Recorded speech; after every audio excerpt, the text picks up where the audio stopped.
¿Qué pasa cuando te hacen sentir que ser mujer es un castigo? ¿Qué sucede cuando la sociedad reprime lo que somos por naturaleza? Cuando el cuerpo, la sangre y la feminidad se convierten en tabú.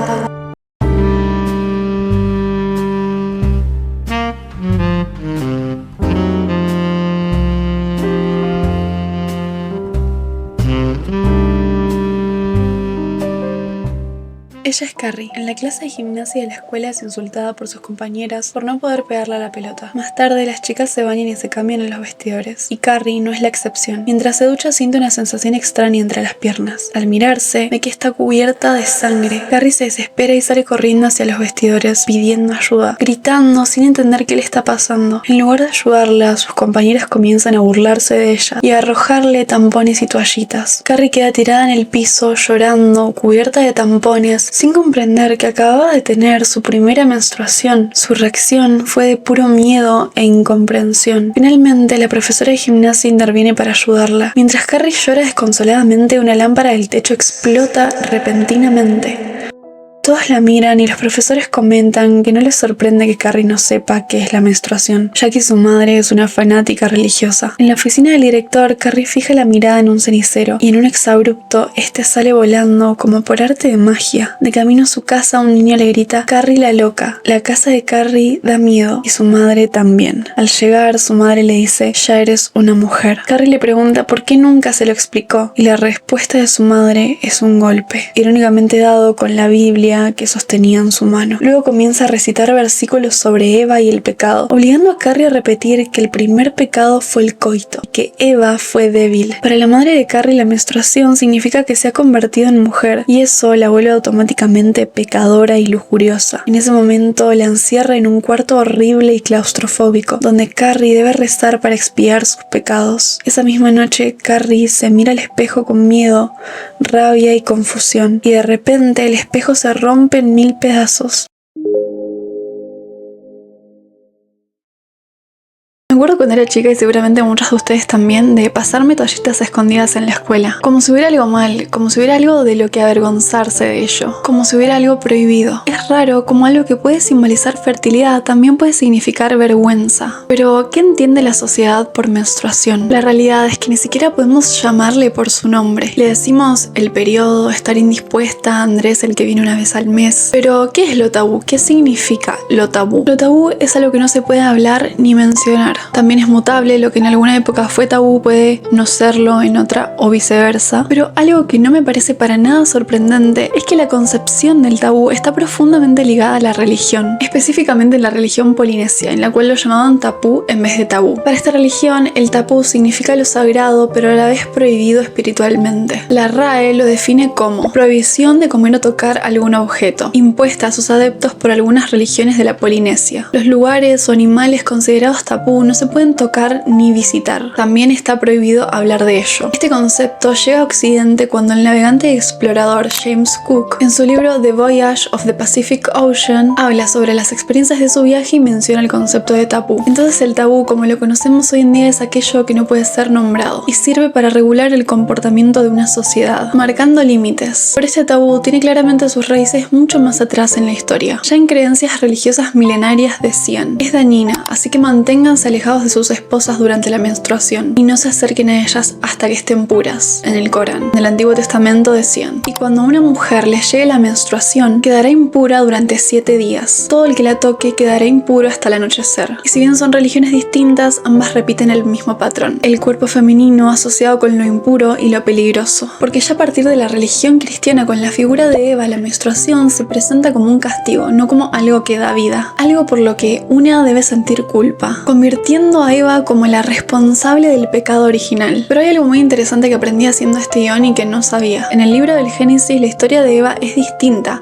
Ella come la manzana junto con Adán. Es decir, ambos desobedecen a Dios. Pero la historia que conocemos de Eva hoy en día es una reinterpretación cristiana, en la que se representa a Eva como la pecadora, moralmente débil, quien carga con la culpa, lo impuro. En su libro Pureza y Peligro, Mary Douglas nos explica cómo el rechazo por la menstruación quizás tenga que ver con la suciedad divinidad y más que nada con la religión, ya que lo sucio es considerado de alguna manera impuro, que te aleja de la divinidad. Mary nos explica cómo las religiones primitivas eran vistas como impuras, mientras que las religiones avanzadas eran vistas como puras. Bajo esta perspectiva, lo impuro se vuelve algo peligroso, algo que te desconecta de la divinidad. Esta construcción cultural nos hizo rechazar muchas cosas, ya que las vemos como contradictorias o ambiguas. Durante toda nuestra vida vamos internalizando estos prejuicios, y cuando nos topamos con lo que sale de alguna manera de esa norma, nos causa rechazo o incomodidad. Esto claramente no solo aplica a la sangre, pero puede ser una de las explicaciones del porqué de tal rechazo y tabú hacia ella. De esta manera podemos entender cómo la menstruación se fue construyendo como un terror cultural ligado profundamente a la religión. Y en este punto me parece muy interesante traer a la escritora y periodista francesa Élise Thiebaud, no sé si se pronuncia así, quien en su libro Esta es mi sangre, estigma y el tabú hacia la menstruación. Entre muchos de los temas que toca, nos habla del olor, cómo el olor del flujo menstrual forma parte de nuestro olor corporal, el cual no necesariamente tiene que ser visto como feo o sinónimo de suciedad. Élise nos explica cómo, sin embargo, a través de anuncios y publicidades nos han enseñado a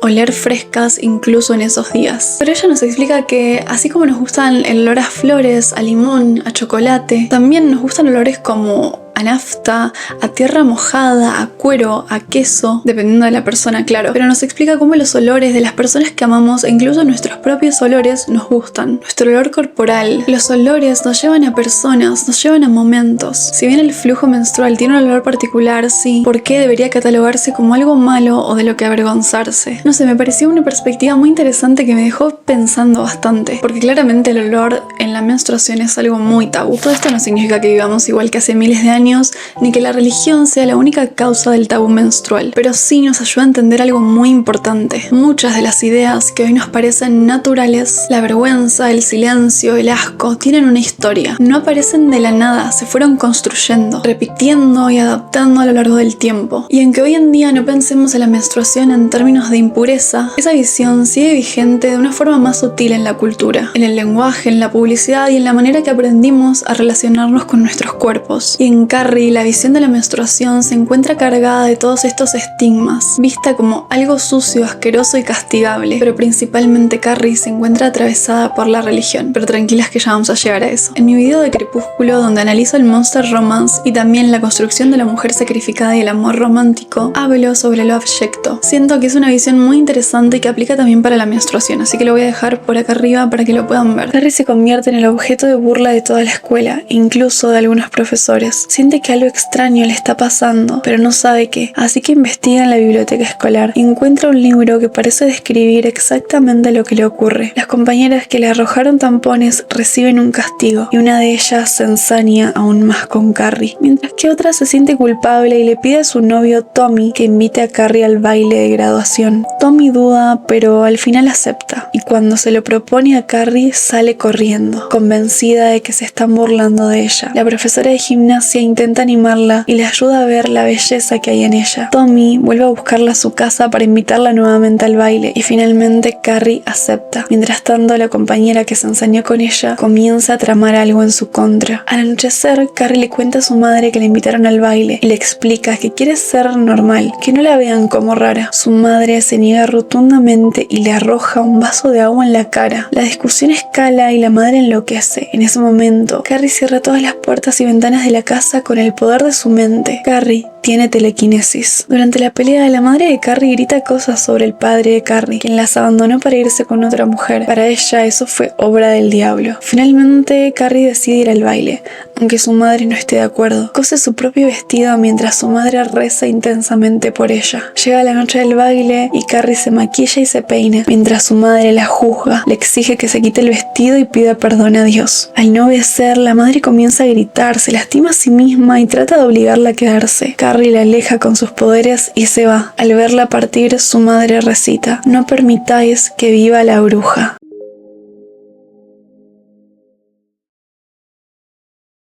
Ustedes son las verdaderas hienas, que nos encantan con la blancura de sus pieles, y cuando la locura nos ha puesto a su alcance, se alabanzan sobre nosotros. Ustedes son las traidoras de la sabiduría, el impedimento de la industria, los impedimentos de la virtud y los acosos que nos conducen hacia todos los vicios, la impiedad y la ruina. Ustedes son el paraíso de los necios, la plaga del sabio y el gran error de la naturaleza. Eso dijo Walter Charleton en La Matona de Egreso, en el siglo XVII. La idea del cuerpo femenino como algo peligroso es algo que la película nos invita a reflexionar constantemente. Y no puedo evitar pensar en la Casa de Brujas, una de las mayores masacres de la historia europea, ocurrida aproximadamente entre los siglos XV y XVIII, tanto en Europa como en algunas regiones de América. Durante este periodo, miles de personas fueron perseguidas, torturadas y asesinadas bajo la acusación de brujería. Si bien tanto hombres como mujeres podían ser acusados, la gran mayoría de las víctimas fueron mujeres, en especial mujeres pobres, solteras, viudas, parteras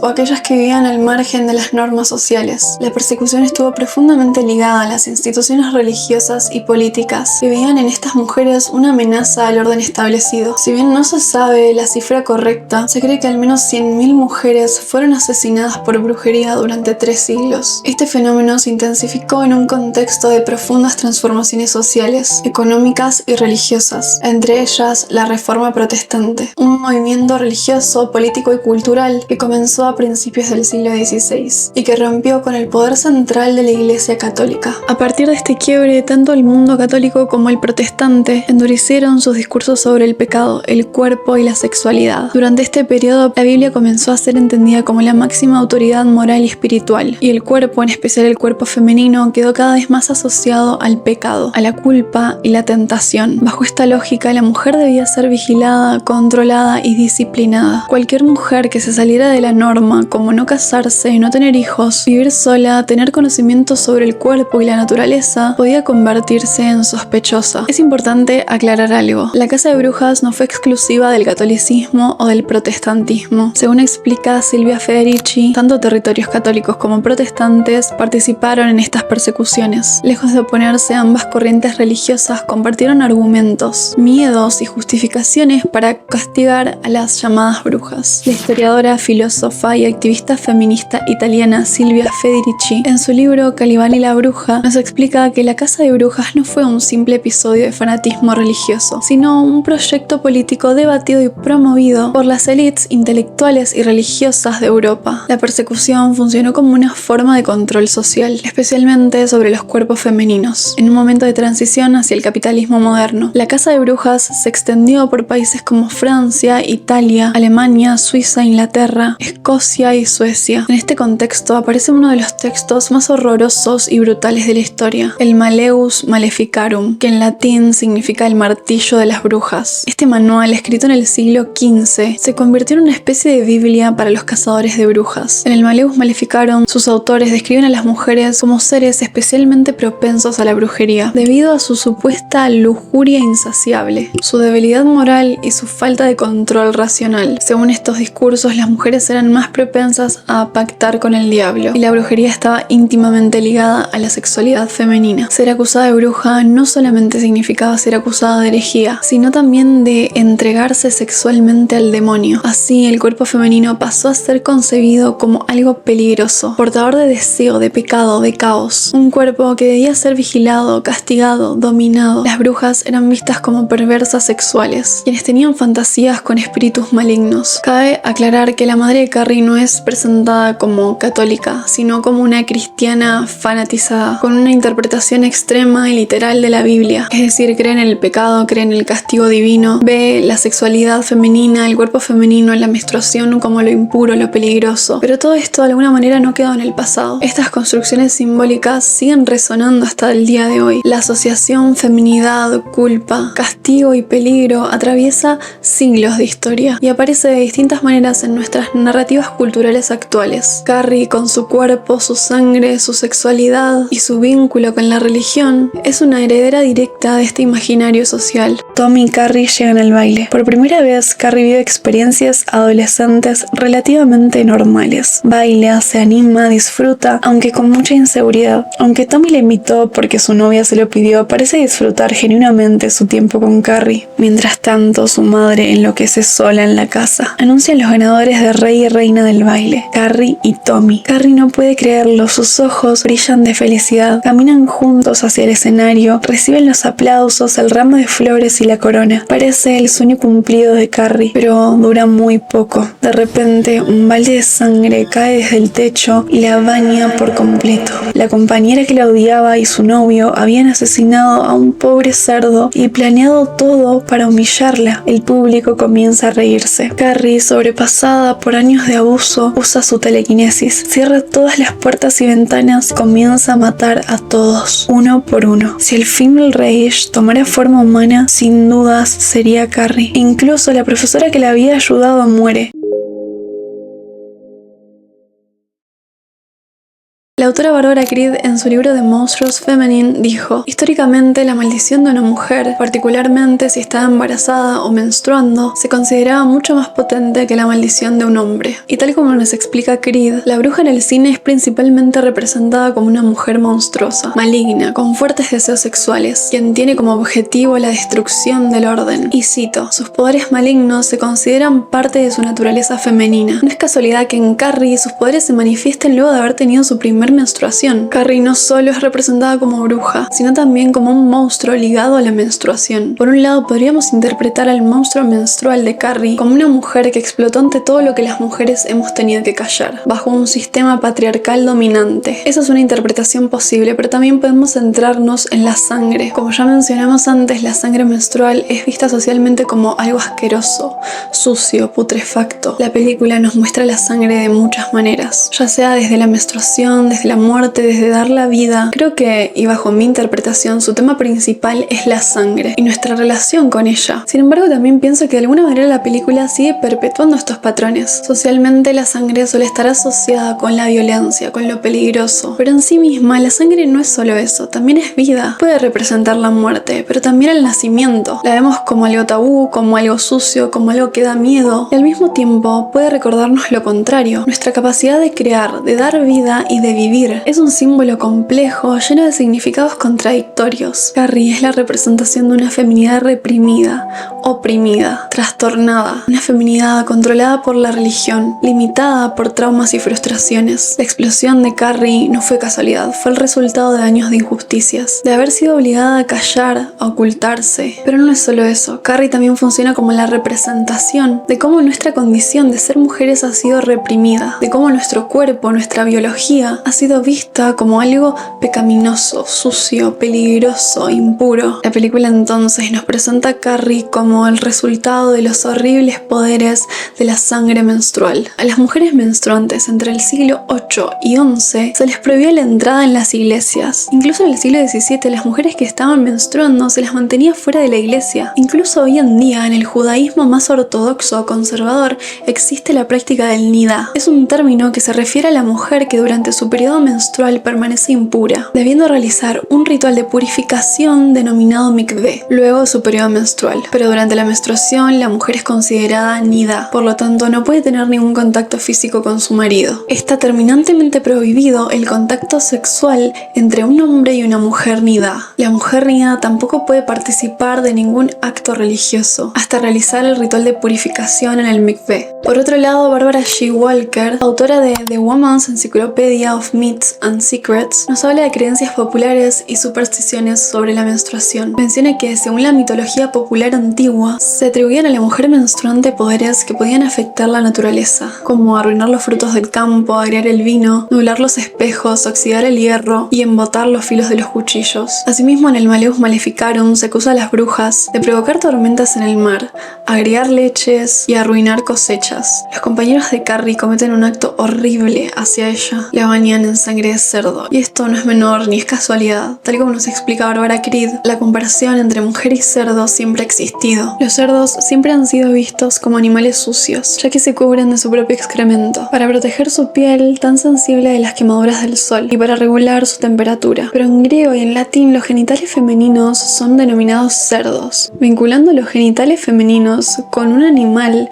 que ha sido estigmatizado como sucio. También en Alemania, términos relacionados con los cerdos se utilizan metafóricamente para hablar de la menstruación o la sexualidad femenina. En fin, me pareció un dato muy interesante y para nada menor, porque también ayuda a esa construcción de lo femenino como monstruoso, como sucio, como impuro. Carrie así entonces se convierte en esta mujer monstruosa, en esta villana trágica y vengativa, fruto de la represión, de su feminidad reprimida, de su sexualidad reprimida. Y si bien la manera en que la película expone todas estas cuestiones es un poco confusa, ya que parece reforzar esos mismos patrones que intenta derribar, presentando a la mujer como alguien de naturaleza monstruosa, al menos nos sirve para reflexionar justamente sobre estas cuestiones. El lugar se prende fuego, los responsables observan la masacre desde afuera, hasta que Carrie los encuentra y hace explotar su auto y los mata también. Luego regresa a su casa cubierta de sangre y encuentra la casa llena de velas encendidas. Se ducha para limpiarse y busca a su madre, que está completamente delirante, quien le confiesa cómo pecó con su padre y le dice que Carrie es fruto de ese pecado. Mientras se abrazan, la madre apuñala a Carrie por la espalda. Carrie cae por las escaleras, pero se defiende con sus poderes y finalmente su madre muere, de alguna manera crucificada por Carrie. En ese momento la casa comienza a derrumbarse y a incendiarse. Carrie irónicamente se refugia en el cuarto donde su madre solía encerrarla a rezar y muere allí, dentro de su casa, en llamas.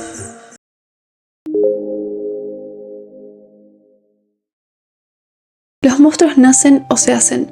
Una pregunta que siempre me hago y me parece fascinante, que creo tiene que ver un poco con lo que entendamos por monstruo. Sin embargo, déjenme adelantarles que lamentablemente es una pregunta sin respuesta. Carrie no nace monstruo o no es un monstruo por nacer. Su monstruosidad se va construyendo. Su poder, la telequinesis, se manifiesta de la peor manera posible, como un resultado de un entorno que la oprime en todos los aspectos posibles. Carrie no es monstruosa por naturaleza, sino es el resultado una vida llena de maltratos físicos y psicológicos. Pero esto no significa que todas las personas que sufren abusos se conviertan en monstruos. Muchos niños y niñas que atraviesan situaciones similares no se convierten en personas violentas. La película muestra un caso extremo que nos invita a reflexionar sobre los efectos de la represión, el estigma y el aislamiento. Podemos percibir como monstruo a alguien de dos maneras distintas. Por un lado está el monstruo físico, alguien con rasgos aterradores o fuera de lo común, con colmillos, garras, colas o cualquier deformidad que genere miedo. Por otro lado está el monstruo de conducta, alguien cuya actitud es dañina, violenta o destructiva. En este caso, la monstruosidad no depende de cómo se ve a la persona, sino de cómo actúa. En Carrie esto es especialmente relevante. Carrie no es un monstruo por su apariencia, sino por el maltrato y la opresión acumulados a lo largo de su vida que la llevan a explotar. Al mismo tiempo, este día nos recuerda que alguien con características extrañas o diferentes no es automáticamente un monstruo. La verdadera monstruosidad está en el daño que hacemos o que podemos hacer. La telequinesis en Carrie funciona como un símbolo de poder reprimido, lo que siempre estuvo dentro de ella, contenido y controlado por la sociedad. Finalmente se manifiesta de forma extrema. Pero si Carrie no hubiera tenido el poder de la telequinesis, ¿qué hubiera hecho? ¿Cómo se hubiera comportado? ¿Cómo hubiera reaccionado al maltrato? Stephen King, justamente el autor y escritor de Carrie, dijo en la introducción de su libro El Resplandor lo siguiente: los monstruos son reales y los fantasmas también. Viven dentro de nosotros y a veces ganan. Esta frase es clave. Todos tenemos el potencial de transformarnos en monstruos si nos vemos expuestos a las situaciones que nos lleven a atravesar ese límite. Si dejamos que nuestra oscuridad se apodere de nosotros, llegamos a resultados como el de Carrie. Y esto no es justificar al monstruo villano, sino es intentar entenderlo. Luego entran factores de la psicología, de la psiquiatría, como determinados perfiles psicológicos, trastornos de personalidad e incluso biología, que hacen que el panorama sea más amplio y menos definido, ya que abarca un abanico gigante de casos y particularidades, que sería un delito reducirlo a una simple generalidad. ¿Somos buenos o malos por naturaleza? ¿Carrie es buena o mala por naturaleza? Yo creo que Carrie no es mala por naturaleza, como ya dejé bastante claro, me parece. Sin embargo, las dos son preguntas abiertas y me gustaría que me respondan en los comentarios. ¿Qué opinan ustedes? La madre de Carrie también podría verse como un monstruo en la película, pero la verdad a mí me da mucha pena, porque también la veo como una víctima en todo esto. Es víctima de todo lo que hemos hablado a lo largo del video. Eso no quita que haya hecho cosas horribles, pero aún así no la veo como la villana de esta historia. Creo que en sí en esta historia no hay villanos ni villanas, sino que nos muestra como lo que somos, el resultado de un mundo roto. La madre de Carrie es es una fanática religiosa. No sabemos mucho de ella, pero puede llegar a ser así por el resultado de su infancia, de las cosas que le enseñaron, de sus miedos, de sus traumas. Las compañeras de Carrie que se burlaron de ella porque menstruó, eso las convierte en simplemente chicas plagadas de relatos aprendidos, quienes repiten patrones que no comprenden. Somos el resultado de un sistema de educación perverso. Eso no quita para nada que seamos responsables de nuestras acciones, pero sí nos ayuda a entender el trasfondo de ellas, porque entender no es justificar, sino que nos ayuda a ver cómo las injusticias, traumas y opresiones pueden moldear a una persona. Quizás puedan llamarme ingenua, pero yo no creo en la maldad por maldad. No creo en los villanos absolutos. Me gusta creer que hay algo más detrás de eso. En esta historia todos tienen su pizca de aporte a la violencia. Y para terminar, como ya hablamos, desde una perspectiva feminista, podemos ver a Carrie como un monstruo metafórico del poder femenino contenido y negado, que explota, como la representación de la feminidad reprimida por la sociedad. En Carrie el dolor puede convertirse en violencia, pero también en la reivindicación del propio poder, en su manera más atroz y extrema. Ahora les quiero preguntar a ustedes, ¿creen que la sociedad todavía reprime la feminidad? Las leo en los comentarios. Hacer este video fue increíble, pero también muy agotador mentalmente, porque la verdad fue muy difícil no involucrarme por demás con muchos temas que leí, que investigué, que escribí. El sentimiento de injusticia me desbordó por momentos. Sin embargo, me encantó poder traer este tema a conversación. Me encantaría saber qué opinan de todo esto. En fin, muchas gracias por acompañarme una vez más. Si te gustó este video, puedes darle like, suscribirte y comentarlo. De esa manera me ayudas a que mi canal pueda seguir creciendo. También puedes compartirlo con quien creas que le va a servir. Y sin más que decir, nos vemos el próximo domingo con un nuevo video. Y como decía mi abuela, cuidado con lo que desees, no vaya a ser que se cumpla.